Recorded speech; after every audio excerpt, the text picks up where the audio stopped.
Good morning, ladies and gentlemen. My name is Naron. I'm from Cambodia. My topic is collaboration in Cambodian TVET, the case of Preah Kossomak Polytechnic Institute. Okay, any pointer? Sorry. This is my presentation outline. This is the interaction. Our government really focus on to promote PPP, that's a public-private partnership. But here I focus on more collaboration, because the collaboration can be formal and informal style or form. So as you can see in our policy, we have the national TVET policy 2017 to 2025, and also the skill development roadmap 2023 or 2035 that really specify about the collaboration between private sectors and the government, also the TVET institution. And this initiative is to increase the private sector role, duty, and participation in the skill development of the Cambodian workforce, and also to transfer linkage between TVET institution and company nationwide. That is the main purpose of those initiatives. And also we believe that a collaboration between TVET and the private sector can address skill development challenge and also make a skill provision in our country relevant to the needs of industry. That's what we believe, and also can be realized through different methods. This is our Cambodian education system. You can see this is the governing bodies. We have a Ministry of Education, Youth and Sport. We have Ministry of Labor and Vocational Training. We have some other ministry also. So this is the governing bodies, and we have a general education, TVET stream, and also higher education. If you look at the qualification framework here, we have eight qualification framework that start from level 1 to level 8. And you may surprise that in TVET we also have a bachelor and master program, even PhD. That is surprising, but it's real happen in our country. That's why there are some overlapping role between Ministry of Education and Ministry of Labor. They are competing with each other in terms of customer. This is my research objective, to showcase the collaboration between TVET and the private sector through the case of PPI, specifically to examine different collaboration forms, benefits, and challenges in building collaboration with the private sector at our institute. This is the background of my, my institution. We have, it was established in 1965. It's long years ago, and now we have the equal status as the Directorate General if we compare to the ministry level. This is the current student enrollment. We have around 4,500 students that enroll in this academic years. A lot of students. That's why we need more collaboration to make sure that our students can be equipped with certain skill that fit with the industry need. This is our existing mechanisms in terms of collaboration with the private sector. Currently, we have a sector skill council. We have 2 mandates already. In the previous mandate, PPI as the chairman, and now we have the private sector as the chairman. So if you look at the numbers of firms and members, we still have very limited in terms of member. If we look at the quality, also limited.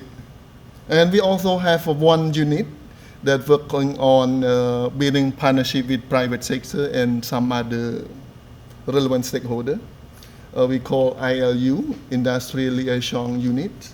That is important, but it's not really functioning well at the moment. This is our key partners. perhaps we have some name. Let's move to our finding or my observation also at my work, also through my research works. We have seen different forms of collaboration. Particularly, this is the common form that we usually have at our institute. Internship, job opportunity, announcement, study tour or visit, meeting, workshop, curriculum design and update. That's what we usually do. But if we look at the less common form that we rarely have, if we look at the apprenticeship program, we kind of like absent of that. And if we talk about the industrial training offered by the industry, we still have limited numbers of current collaboration. If we talk about like send back our instructor to industry, we have very few. If we talk about research and development, that's really difficult for us to conduct in this area.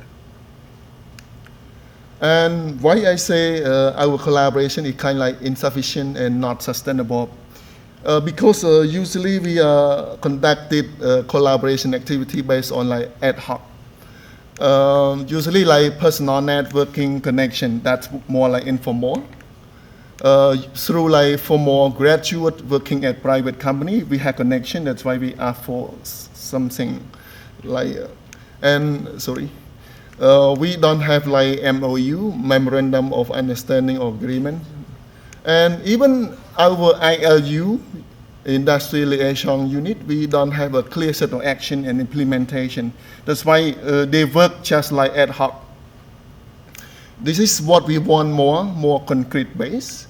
We try to have more MOU agreement, and we try to have regular implementations of our action, and we try to have like enforcement. That's why our collaboration is still limited and insufficient and not sustainable. And we try to have a mutual benefit. Usually the school had more benefit, as you can see here.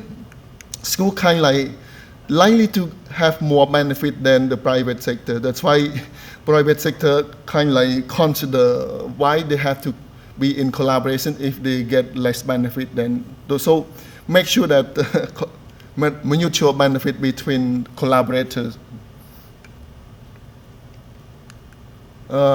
This is our common challenge in collaboration. I think the presenter and our keynote speaker also addressed some lacks of like fundings. Of course, our quality of training, there's still challenge. And of course, we lack advanced training, equipment, and facility to match with the industry standard.